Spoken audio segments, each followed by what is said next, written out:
meron pong naipon na pera para po regalo sa ating mga bronze medalists kung saan each of them will receive 2.5 million pesos each mula po sa ating mga house members. So may we invite Ira Villegas and Nesty Pitesio, please.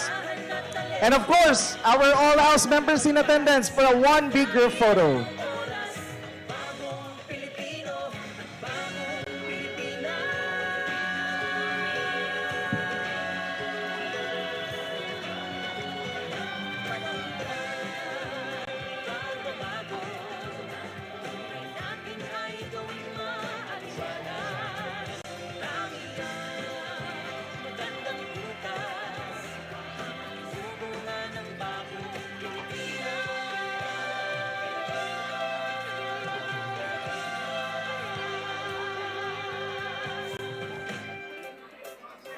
Okay, let's have a quick photo now.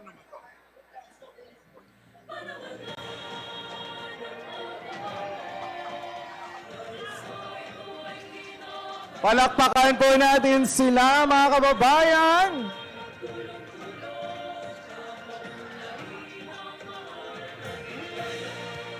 And again, on behalf of the Filipino people and the entire House of Representatives, we extend our deepest gratitude to our Olympic medalists. You have inspired a nation, and for that, we honor you not only with medals, but with our everlasting respect and admiration. Maraming salamat po sa inyo. And let us continue to support and uplift our athletes as they strive for greater heights.